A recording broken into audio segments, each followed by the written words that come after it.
दो कार्य परमात्मा के द्वारा ऐसा किया जाता है जिसकी ओर हम सबको बहुत चिंतन करना चाहिए, बहुत मनन करना चाहिए और परमपिता परमात्मा के प्रति हृदय से धन्यवाद ज्ञापन करना चाहिए, उनका नाम स्मरण करना चाहिए, स्तुति प्रार्थना और उपासना करनी चाहिए। वे दो काम क्या हैं? तो सबसे पहला काम ये है कि संपूर्ण सृष्टि की उत्पत्ति करना, इसका पालन करना, धारण करना और सृष्टि की आयु जब पूरी हो जाए तो प्रलय, इसको प्रलय कर देना, संहार कर देना और प्रलय के पूरी आयु बीत जाने के बाद पुनः इसकी सृष्टि करना। ये सब परमात्मा का सबसे बड़ा कार्य है जो परमपिता परमात्मा हमारे सबके कल्याण के लिए करता है। दूसरा जो कार्य है वो इससे तनिक भी कम महत्वपूर्ण नहीं है। वो दूसरा कार्य है कि हमको ज्ञान की, वैसे शुद्ध उच्चारण तो जो गुरुकुल में पढ़ते हैं वो जानते हैं, जिसको ज्ञा पढ़ते हैं, ज्ञान पढ़ते हैं, इसका शुद्ध वैदिक उच्चारण ज्ञान है। ज ञ तीनों मिलाइए तो क्या बनेगा? ज्ञान। तो शुद्ध उच्चारण ज्ञान है, लेकिन अब सैकड़ों वर्षों से लोग उस उच्चारण को भूल गए हैं। गुरुकुल के ब्रह्मचारी और ब्रह्मचारिणी लोग इसका उच्चारण करते हैं। आप सभी लोग ज्ञान बोलते हैं, इसलिए आपको समझाने के लिए मैं ज्ञान शब्द का प्रयोग कर रहा हूं। तो मनुष्य को परमात्मा ने संसार के सभी प्राणियों से विशिष्ट बनाया। आप खुद देख लो, संसार में जितने भी प्राणी, उन प्राणियों को कई तरीके से बांटा गया है। कुछ प्राणी वो हैं जो जल में रहते हैं, कुछ प्राणी थल में रहते हैं, थल माने स्थल भूमि में, जिसमें हम लोग भी हैं, पशु भी हैं, और कुछ प्राणी आकाश में उड़ने वाले होते हैं, नभचर, जलचर, थलचर, नभचर। इन तीन प्रकार के प्राणियों को बांटा गया है। इन तीन प्रकार के प्राणियों में आप विचार करो तो केवल मनुष्य ही एक अकेला ऐसा है जो सोच सकता। सोचते तो हाथी भी सोचता है, ऐसा नहीं कि नहीं सोचता, घोड़ा भी सोचता है, कुत्ता भी सोचता है, गाय और बैल भी सोचते हैं, लेकिन जितनी दूर तक मनुष्य चिंतन कर सकता है, जितनी ऊंचे विचार की छलांग लगा सकता है, वो काम और कोई पशु पक्षी नहीं कर सकता। ऐसे भी दूसरे तरीके एक और हैं प्राणियों के विभाजन को। अंडज, जो अंडा से पैदा होते हैं पक्षी। उसके बाद जरायुज, जरायु माने जरायु झिल्ली, पिंड से पैदा होने वाले, जिसमें गाय है, घोड़ा है, मनुष्य भी उसी में है, बंदर भी उसी में है। तो जरायु से, पिंड से पैदा होने वाले को पिंडज कहते हैं। जो अंडा से पैदा होता है उसको अंडज कहते हैं। और जो श्वेत माने पसीने से, जैसे कटमल है, जू है, श्वेतक, उनको भी प्राणी है। और चौथा है उद्भिज, उद्भिज माने पृथ्वी फोड़ करके वृक्ष वनस्पति आदि होते हैं। तो प्राणियों का विभाजन चाहे जैसे किया जाए, जलचर, थलचर, नभचर की दृष्टि से, या अंडज, श्वेतक, उद्भिज और पिंडज या जरायु की दृष्टि से, लेकिन सभी प्राणियों में कहा जाता है कि 84 लाख योनियां हैं। इस सामान्य जनता के अंदर ये बात का प्रचार हो गया है कि संसार में 84 लाख प्रकार के प्राणी हैं। लेकिन इन 84 लाख प्राणियों में सबसे श्रेष्ठ प्राणी कौन है? आप हैं, हम हैं, मनुष्य। न ही मानुषात श्रेष्ठ तरह ही किंचित। महाभारत में वेदव्यास कहते हैं कि मनुष्य से बड़ा कोई श्रेष्ठ नहीं। क्यों? ऐसा क्यों कहा? बहुत सारे काम हैं जो केवल मनुष्य ही कर सकता, पशु पक्षी नहीं कर सकता। जैसे एक छोटा काम बता रहा हूँ, जल में रहने वाली जो मछली है, मगरमच्छ है, जल में रहने वाले जो भी जंतु हैं, वो पृथ्वी पर चल नहीं सकते, वो हवा में उड़ नहीं सकते, और जो हवा में उड़ने वाले हैं पानी के अंदर नहीं चल सकते। लेकिन मनुष्य कैसा है? भगवान ने इसको बनाया धरती पर चलने के लिए, लेकिन अपनी बुद्धि से, अनुसंधान से विकास किया कि पानी के अंदर भी हम चलते हैं। करते नहीं करते? हजारों प्रकार की नावें बनाई हैं हमने जो जल के अंदर रहती हैं। कुछ ऐसे हैं जो बरसों रहती हैं, उसी के अंदर आदमी रहता है, खाता है, पीता है, समुद्र के अंदर रहता है। आदमी ने अपने बुद्धि से हवाई जहाज बनाया। हम पक्षी नहीं है, हमारे पंखे नहीं है कि उड़ सके, लेकिन हवाई जहाज बनाकर पक्षियों से भी तेज गति से उड़ते हैं। तो ये काम भौतिक दृष्टि से भी आप सोचिए तो केवल मनुष्य कर सकता है, और कोई पशु पक्षी कृमि कीट पतंग नहीं कर सकता। दूसरा काम सोचिए मनुष्य का। मनुष्य आविष्कार करता है, चाहे जिस क्षेत्र में वैज्ञानिकों ने आविष्कार किए हो, जितने भी आविष्कार किए हैं, ये सब मनुष्य करता है। पशु और पक्षी कोई आविष्कार नहीं करते। दूसरी बात। तीसरी बात, मनुष्य अपने आविष्कार के साथ साथ अपने ज्ञान का परिवर्तन करके, जो ज्ञान उसको प्राप्त है, उस प्राप्त में कुछ और बढ़ोतरी करके उस ज्ञान को लिख सकता है पुस्तकों के रूप में, जो हजारों वर्षों से, लाखों वर्षों से लिखते लोग आ रहे हैं, और उन पुस्तकों को पढ़कर हम ज्ञान प्राप्त करते हैं। कोई भी पशु, कोई भी पक्षी, कृमि कीट पतंग किसी प्रकार की पुस्तक की रचना वो नहीं कर सकता। ये सारी विशेषता है मनुष्य के अंदर। एक और अंतिम विशेषता बताओ, विशेषता तो बहुत है, इसकी ओर आपका ध्यान जाना चाहिए, जिस पर मैं प्रवचन देने वाला हूँ। इस संसार में जो पशु हैं, पक्षी हैं, कृमि कीट पतंग हैं, मनुष्य के अतिरिक्त संसार के जितने भी प्राणी हैं, वो न तो पाप कर सकते हैं, न धर्म कर सकते हैं। उनका जीवन एक लाइन पर बंधा हुआ है। अब कोई कहो कि कोई गाय माता पाप करेगी या पुण्य करेगी, नहीं, कुछ नहीं। हाथी, घोड़ा, मछली, शेर, बाघ, चीता, भेड़िया, हवा में उड़ने वाले गौरैया, कबूतर, कौआ, हंस, वो भी है। कि पूरा जीवन जब से पैदा होंगे जब तक मरेंगे, न तो ये कोई पाप करेंगे न कोई ये पुण्य करेंगे। इनका कोई ऐसा कर्म नहीं होगा जिस कर्म से पाप हो, उनको लगे। पक्षियों, पशुओं, कोई भी ऐसा उनका कर्म नहीं जिसके कर्म के करने से उनको पाप लगे चाहे पुण्य लगे। मैं घटना बताता हूँ, मेरे जीवन की घटना है। मैं जब बनारस में पढ़ता था शास्त्रीय परीक्षा, और शास्त्रीय परीक्षा का द्वितीय वर्ष था, ये घटना 1974 की है। और मैं रोज गुरुकुल, उसके पहले गुरुकुल में पढ़ता था, तो गुरुकुल में रहने पर एक आदत पड़ गई थी कि गाय का दूध पीना है। गाय के दूध के प्रति एक आकर्षण था, तो अभी भी है। अभी मुझे कोई जितना भी छिपा कर दूध दे, मुझे ना बताया कि गाय का दूध है, गाय का दूध है कि भैंस का दूध है, मैं पी के बता दूंगा। फिर मैं ही नहीं, बहुत हजारों लाखों लोग बता देंगे ये गाय का है, ये भैंस का है। तो गाय के दूध के प्रति जो भक्ति थी, जो प्रेम था, तो बनारस शहर में रहते हुए भी मैं एक ग्वाले के पास जाता था और रोज आधा लीटर दूध उससे लिया, सुबह सुबह जाता था, ले आता था। एक बार मैं जाने लगा तो जो ग्वाला का घर रंजीत का, उसके काफी दूध पहले से ही बहुत रुदन, बहुत चिल्लाहट, मुझे लग रहा था कि महिला बहुत दहाड़े मार करके रो रही है, चिल्ला रही है। मैं बड़ी उत्सुकता से तेजी से अपने कदमों को बढ़ाता हुआ वहां पहुंचा, तो देखा क्या कि जो ग्वालिन दूध दूधती थी, वही ग्वालिन लौट रही है, घर की छाती पीट रही है, बड़े जोर से गर्दन कर रही है। तमाम महिलाएं उसको संभाल रही हैं, पुरुष लोग सब खड़े में भीड़ लगी हुई है। मैंने पूछा क्या हुआ, तो पता लगा कि आज सुबह इसका जो पति, वो दोनों पति पत्नी बहुत नौजवान थे, मेरे ख्याल से कि उस समय 26-27 वर्ष के, पत्नी 22-23 की रही होगी, पति 26-27, तो 30 के अंदर ही थे।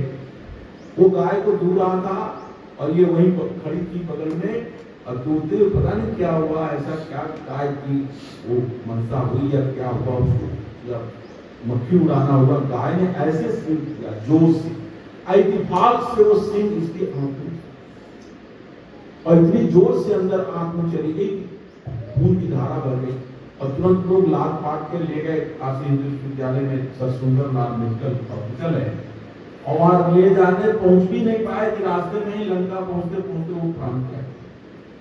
और उसी की जो है, तो बाद में लास्ट बाद में आएगी सूचना, पहले पहुंच गई इसलिए रो रही है, चिल्ला रही है। और वो गाय को भी लोग सब लोग देख रहे हैं, उसके आंख से भी कुछ आंसू जैसा निकल रहा था, वो मुस्तब खड़ी है, देख रही है, तो दिखा भी रहे हैं कि यही गाय, इसी गाय कारण हुआ। तो ये सब मैंने देखा। उसके बाद मैं सोचने लगा आत्मा का उपदेशन बचपन से ही। मैं सबसे पहला व्याख्यान दिया था आत्मा में, उसमें मेरी उम्र 14 साल, तो पहला व्याख्यान आत्मा से साप्ताहिक सत्संग शाहजहांपुर में। तो बचपन से प्रवृत्ति थी प्रवचन देने की, माता पिता के द्वारा संस्कार के, गुरुओं को पढ़ाया हुआ ज्ञान था। तो मैं सोचने लगा, और लोग तो रो रहे हैं, ढारस बता रहे हैं, लेकिन मैं सोचने लगा क्या इस गैया ने जो सिंह मार करके उसके पति की हत्या कर दी है, तो क्या इस गाय को पाप लगेगा? बोलिए आप, नहीं लगेगा। क्या उस गाय पर कोई मुकदमा चलेगा? चलता कोई मुकदमा? कोई पशु किसी को मार दे तो मुकदमा ही नहीं चल रहा है, इसका मतलब पाप कर्म किया ही नहीं। न यहाँ की कचहरी में उस पर कोई मुकदमा चलेगा, न उस गैया के गाय माता के मरने पर भगवान की कचहरी में भी कोई मुकदमा नहीं चलेगा। क्यों? क्योंकि मनुष्य के अतिरिक्त जितने भी प्राणी हैं सब के सब भोग योनि। समझिए, दो प्रकार के प्राणी होते हैं, एक कर्म योनि, एक भोग योनि। तो मनुष्य के अतिरिक्त जितने भी योनियां हैं सब भोग योनि है। अपने पूर्व जन्मों के पुण्य पाप के आधार पर वो अपनी योनियां पाए हैं, और उन योनियों में जो भी कर्म करते हैं, खाने का, पीने का, सोने का और संतान पैदा करने का, और उनके किसी तरीके से कोई मर जाए, कुछ हो जाए तो उसको कोई पाप नहीं लगेगा, क्योंकि भोग योनि है। केवल इस योनि में कर्मों के फल को भोगने के लिए आए। मनुष्य कैसा है? मनुष्य दोनों कर्म योनि भी है और भोग योनि। हम अपने पूर्व जन्मों के और इस जन्म के भी ध्यान रखिएगा। ऐसा नहीं कि मनुष्य इस जन्म में केवल पुराने जन्मों के कर्मों का ही भोग नहीं करता, इस जन्म के कर्मों का भी भोग करता है। योग दर्शन में सूत्र है, दृष्टा दृष्ट जन्म वेद दूंगा। पतंजलि ऋषि ने योग दर्शन लिखा, उसमें लिखा है कि दृष्ट का मतलब प्रत्यक्ष इस जीवन में भी हम जैसा कर्म करते हैं उसका फल भोगते हैं। हो सकता है सभी कर्मों का फल भोग न पाने, जो बचे हुए कर्म है जिनका फल हम इस जीवन में नहीं पाते फल, वो अगले जन्म में उसको पाते, और इस जन्म में भी कर्मों का फल पाते हैं। बच्चा है, फिर मेहनत करके पढ़ता लिखता है तो पास हो जाता है, नहीं मेहनत करके पढ़ता तो फेल हो जाता है। तो इसी जन्म का कर्म है। हम किसी को अच्छे व्यवहार करते हैं वाणी से, तो भी हमारे प्रति अच्छा व्यवहार करता है, इसी जन्म का फल है। हम किसी को मारते पीटते हैं, वो भी हमें मारता पीटता है, तो इसी जन्म का फल है। तो ये ऐसा नहीं कि मनुष्य इस जन्म में इस जन्म के कर्मों का भी भोग करता है और पूर्व जन्म के कर्मों का भोग करता है। मनुष्य इसीलिए उभय योनि है, ये कर्मफल भोगता भी है और नया कर्म करता भी है। स्वामी दयानंद ने एक बहुत बड़ी बात कही वेदों के आधार पर कि स्वतंत्र कर्ता। स्वतंत्र कर्ता क्या मतलब है इसका? आपके बता रहा हूं, क्योंकि सब लोग संस्कृत नहीं पढ़ते, और संस्कृत पढ़ने वाले भी बहुत सारे ऐसे होते हैं कि व्याकरण बहुत कम पढ़ते हैं, लेकिन पढ़ना चाहिए तो क्या पढ़ना चाहिए? व्याकरण पहले पढ़ना चाहिए। स्वामी दयानंद ने व्याकरण पूरा पढ़ा, व्याकरण तो जितना पढ़ेगा उतना ही ऊंचा विद्वान बनेगा संस्कृत का। तो बच्चे पढ़ते तो है क्या, हिंदी में भी पढ़ते हैं, कर्ता, कर्म, करण, संप्रदान, अपादान पढ़ते हैं ना, अधिकरण और संबंध और संबोधन, ये 8 कारक पढ़ते हैं हिंदी में। संस्कृत में माने जाते हैं 6 कारक है और 7 विभक्तियां। तो उसमें एक पहला कारक है, हिंदी में भी और संस्कृत में भी, उस कारक का नाम है कर्ता। और कर्ता का क्या अर्थ है? कर्ता किसे कहते हैं? कर्ता की क्या परिभाषा है? तो पाणिनि ने सूत्र लिखा और स्वामी दयानंद की बुद्धि देखी, तो सूत्र है कर्ता कारक का, और स्वामी दयानंद ने उसको फिलोसफी में यूज कर लिया, फिलोसफी में उसको उपयोग कर लिया। सूत्र क्या है? स्वतंत्र कर्ता, कि कर्म के करने में जो स्वतंत्र है वो करता है। आप स्वतंत्र हैं, आप परतंत्र नहीं है। पशु पक्षी तो परतंत्र है, इसलिए परतंत्र है कि पूर्वजन्मों के कर्म का फल में भोगना है, परमात्मा की न्याय व्यवस्था में उन्हें भोगना है, वो भोग से बच नहीं सकते। लेकिन मनुष्य जो है भोग से तो नहीं बच सकता, लेकिन कर्म करने में स्वतंत्र है, कर्म करने में परतंत्र नहीं है। जैसे एक छोटा सा उदाहरण देता हूँ, यहाँ भजन प्रवचन का कार्यक्रम हो रहा है, आप आए, आप स्वतंत्र, आप न आते तो कुछ नहीं कर सकता था। बहुत लोग हैं जिनको सूचना मिली है नहीं आए हैं, अब बहुत लोग हैं जिनको सूचना मिली आ गए हैं, बहुत लोग ऐसे जिनको सूचना नहीं भी मिली, किसी ने कह दिया, केवल किसी सुन लिया आ गए। कुछ लोग ऐसे माइक से आवाज सुन ली, चलो भाई कहाँ माइक बज रहा है, भजन प्रवचन हो रहा है, आप नहीं कर पाए किसी कारण, बस वो आ गए। तो उस प्रवचन सुनने में आप स्वतंत्र हैं। इसी प्रकार जीवात्मा मनुष्य का पहला काम यह है, दर्शन शास्त्र कहता है, कर्तुम अकर्तुम अन्यथा कर्तुम। करना कर्तुम, अकर्तुम न करना, अन्यथा कर्तुम कुछ और करना। जैसे आपकी मर्जी है, आपने कहा आज मैं भोजन करूंगा, कोई कहेगा आज मैं भोजन नहीं करूंगा, उपवास रहूंगा, कोई कहेगा नहीं भोजन तो नहीं करूंगा, साबुदाना बना दो उसी को पी लूंगा, दूध ही पी लूंगा। तो खाना है ये निर्णय करने का अधिकार है, नहीं खाना है इसको निर्णय करने का अधिकार है। और क्या खाना है, घर में कुछ और बना लेकिन मेरी इच्छा नहीं है, कुछ और बना के खा लिया। इसी को शास्त्रों में कहा है कर्तुम अकर्तुम अन्यथा कर्तुम। ये काम केवल मनुष्य में ज्यादा है, और पशु पक्षियों में ज्यादा नहीं है। और पशु पक्षी नहीं कर रहा, मनुष्य कर सकता है। ऐसे बहुत सारे नियम हैं।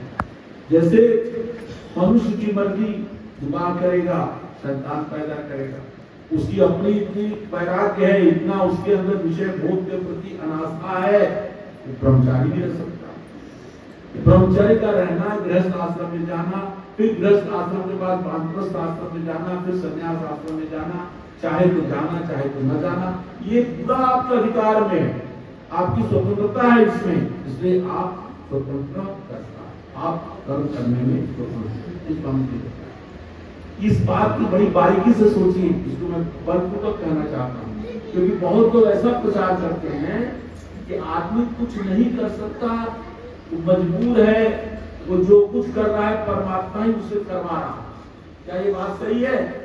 ये बात सही नहीं है, वैदिक दर्शन के विरुद्ध है कि हम जो कुछ करते हैं सब भगवान ही हमसे करवाता। नहीं, फल तो हम भोग सकते हैं परमात्मा की न्याय व्यवस्था में, लेकिन संपूर्ण कर्मों का उत्तरदायी परमात्मा नहीं है, आप स्वयं हैं।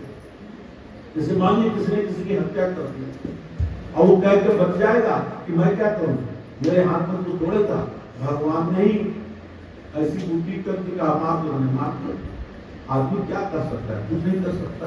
बोलने वाले तो यहाँ तक बोलते हैं कि मनुष्य की हत्या तो बहुत बड़ी बात है, छोटा काम भी नहीं हो सकता बिना भगवान की मर्जी के। हमें अगर कौन सा छोटा काम नहीं हो सकता, तो कहते हैं पत्ता भी नहीं हो सकता। हमें पत्ता हिले चाहिए, आपकी जवान को हिल रही। अरे भाई पत्ता हिल रहा भगवान की मर्जी से, तो उसमें क्या आपको नुकसान है? तो व्यवस्था है, व्यवस्था से निकला। लेकिन आप किसी की हत्या कर रहे हैं, कहे कि मैंने, मेरा दोष नहीं है, तो क्या मान लेगा कोर्ट? भारत की न्याय व्यवस्था दुनिया की कोई व्यवस्था मान लेगी? नहीं। इससे सिद्ध होता है कि आप कर्म करने में स्वतंत्र हैं। आप यदि किसी की हत्या करते हैं, किसी के धन का चोरी करते हैं, किसी के साथ व्यभिचार करते हैं, किसी के खेत में आग लगाते हैं, किसी के घर को गिरा देते हैं, कोई भी बुरा कर्म करते हैं, इसके लिए भगवान उत्तरदायी नहीं है। पहली बार संविधान की बात बहुत सुनो, जितना अच्छा काम करते हैं उसके लिए परमात्मा उत्तरदायी नहीं है, और उसको फल आपको देगा परमात्मा, आप उत्तरदायी है। बुरा कर्म करने हैं तो भी आपकी इच्छा से होता है बुरा कर्म, और भला कर्म भी आपकी इच्छा से होता है। अपने अपनी आत्मा के द्वारा आत्मा बुद्धिया समेत कर कान, आत्मा अपनी बुद्धि से मन को संयुक्त करता है तब कोई काम होता है। काम करने की भी इंद्रियां हैं, पंच ज्ञानेंद्रियां, पंच कर्मेंद्रियां। जैसे एक इंद्रिय वाद इंद्रिय, वाद इंद्रिय कहते हैं बोलने का काम। तो बोलने में क्यों बोल रहा हूं? अपनी इच्छा से बोल रहा हूं। मेरी आत्मा ने मेरी बुद्धि को कहा कि भाषण देना है, प्रवचन देना है, बुद्धि ने मन को कहा, और मन ने मेरी वाद इंद्रियों को कहा कि तुम बोल। मस्तिष्क कह रहा है कि ये विचार है, इस विचार को जो तुमने प्राप्त किया उसको तुम बोल। तो अपनी इच्छा से आप काम करते हैं। इसलिए आप जो भी कार्य करेंगे, अच्छा करेंगे तो उसके लिए आप उत्तरदायी हैं, बुरा करेंगे तो आप उत्तरदायी हैं, किसी दूसरे को उत्तरदायी मत करें। पाप और पुण्य के भोगने वाले आप स्वयं हैं, इसके लिए आप स्वयं दूसरा उत्तरदायी नहीं। पशु पक्षी पाप नहीं कर सकता, वो तो उसका जीवन लिमिटेड है, लिमिटेशन है, उसमें एक नियमित धारा पर चलना है उसको। जैसे रेल की गाड़ी चलती है, आपने देखा है ना, रेल की गाड़ी की पटरी बनी हुई है, तो पटरी पर ही चलेगी। रेल की गाड़ी पटरी से निकल जाएगी तो फिर गिर जाएगी, उसका कोई व्यवस्था नहीं, बिगाड़ के हाथ में, ड्राइवर के हाथ में कुछ नहीं रह जाएगा। तो पटरी पर चलना है। वैसे पशुओं पक्षियों का जीवन पटरियों पर चल रहा है, लेकिन आप पटरी से आगे भी जा सकते हैं, पीछे भी जा सकते हैं, दाएं भी जा सकते हैं, बाएं भी जा सकते हैं। मनुष्य की कर्म करने में पूरी स्वतंत्रता है। इसलिए पाप और पुण्य के उत्तरदायी आप हैं, भगवान उत्तरदायी या परमात्मा या कोई दूसरा व्यक्ति उत्तरदायी नहीं है। मैं आपको एक बात बताता हूँ, इसी संदर्भ में मुझे बात याद आ गई। मैं बहुत छोटा था, मेरा ख्याल है कि मुश्किल से मैं 12-13 साल का रहा होगा, लेकिन बुद्धि ठीक थी। उसमें मैंने एक अखबार में पढ़ा, और वो अखबार था इलस्ट्रेटेड वीकली।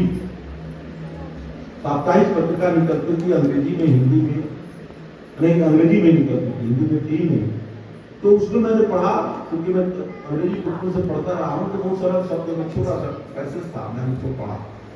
उसमें लिखा था कि इलेक्ट्रिक वीकली के संपादक ने पूछा राज कपूर से, राज कपूर जो बहुत बड़े फिल्म मेकर थे, जो रणबीर कपूर के दादा थे, ग्रैंडफादर, ऋषि कपूर के पिता।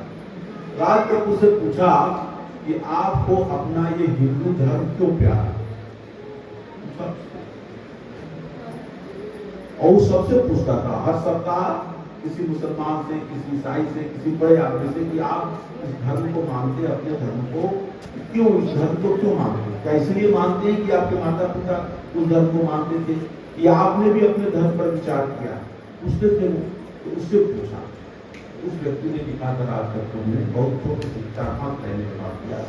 उसने कहा कि एक बार मैं बनारस गया, राज कपूर लिख रहे हैं, और बनारस में मैं दशाश्वमेध घाट पर गया। आप लोगों में जो कोई गए होंगे उनको पता हो, दशाश्वमेध घाट पर नदी में स्नान करने के पहले आप घाट के ऊपर पर सीढ़ियां बहुत है, सीढ़ियों के बाद भी प्रशस्त पथ है, लाइन लगा के कोई लोग बैठे हुए थे, सैकड़ों की संख्या में लाइन। आज भी चले जाइएगा मिडनाइट, कोड़ी लोग, जिसमें स्त्री भी है, पुरुष भी है, कोड़ सारे अंग से फूट रहा है, किसी किसी के तो हाथ भी नहीं है, पैर भी नहीं है, छोटी सी गाड़ी बना लेते उसी बैठे रहते हो, और जो हाथ में नहीं होता उसको दूसरा कोड़ी खिला देता, वो कोड़ी खिलाता है जिस कोड़ी को हाथ है पैर नहीं है, तो कोड़ी को खिला देता है। इसी प्रकार वो जीवन व्यतीत करते हैं। अब तो कोड़ से बड़ा क्या रोग होगा, और भी वो कोड़ जिसमें हाथ भी नहीं है, पैर भी नहीं है, और शरीर अंग टेढ़े मेढ़े हो जाते हैं, कुछ नहीं कर सकता, वो भिक्षा पर उनका जीवन चलता है, कोई न देते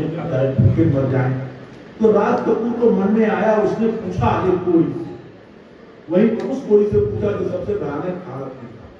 उसने कहा बाबा पूरा हो गया था, ये तुम्हें इस जीवन से नफरत नहीं होती? तुम्हारा इतना नारकीय जीवन है, दुखी जीवन है, इसको इससे तुमको घृणा नहीं होती? इस जीवन को खत्म करने की इच्छा नहीं होती? उसने कहा बताइए कैसे खत्म करूं, बताइए आप बताइए, क्या मेरे हाथ में है मरना? तो राज कपूर ने कहा हाँ बाबा आपके हाथ में मरना, बगल में गंगा जी बह रही है, आप जाइए छलांग लगा के मुझको खत्म कर लीजिए। तो क्या आप मुझे मरने का उपदेश दे रहे हैं? कह रहे तो मर जाऊंगा। उपदेश नहीं दे रहा हूं, मैं पूछ रहा हूं, इतना कष्ट आप सह रहे हो, गंगा जी में डूब करके अपने को समाधि लगा के ये जीवन लीला को समाप्त करने की इच्छा होती है कि नहीं होती कभी भी? उसने कहा नहीं होती। क्या क्यों नहीं होती? तो कहा बहुत ऊंचा जवाब दिया, वो जवाब उसके हृदय में लग गया रात तक। उसने कहा कि पता नहीं उस जन्म में मैंने कितने ऐसे पाप किए हैं जिस पाप का फल मैं इस रूप में भोग रहा हूं। अब मैं आत्महत्या करके अपने को मर जाऊंगा तो ये तो और बड़ा पाप होगा। इसके पाप के फल के रूप पता नहीं और कितना हमें अगले जन्म में कितना दुख भोगना पड़े। इसलिए मैं सोचता हूँ कि हे परमपिता परमात्मा, जो मैंने पूर्व जन्म के पाप किए हैं इसी जीवन में भुगता लूं, तो उसका अगला जीवन तो ठीक मिले। राज कपूर को ये बात हृदय में लगी। ये व्यक्ति पता नहीं पढ़ा है कि नहीं पढ़ा है, अनपढ़ है, गंवार है, अपनी छोटी सी गाड़ी बना करके, पहिया वाली गाड़ी होती है ना, तो चलाते हैं अपने हाथ से। जो नहीं चला सकते तो दूसरा कोई उस पर रस्सी बांध खींच के ले जाता है बैठा कर। तो उसने कहा कि ये हमें बहुत अच्छा लगा, कि ये जवाब हमें सबसे अच्छा लगा कि भाई हम पूर्व जन्मों के पाप से ऐसे भयंकर राग रोग से ग्रस्त हुए हैं और इस जन्म में यदि आत्महत्या कर लेते हैं, फल भोगने से बचने के लिए आत्महत्या कर लेते हैं, तो इसका बड़ा से बड़ा पाप हमको फिर अगले जन्म में भोगना पड़ेगा। ये कर्मफल की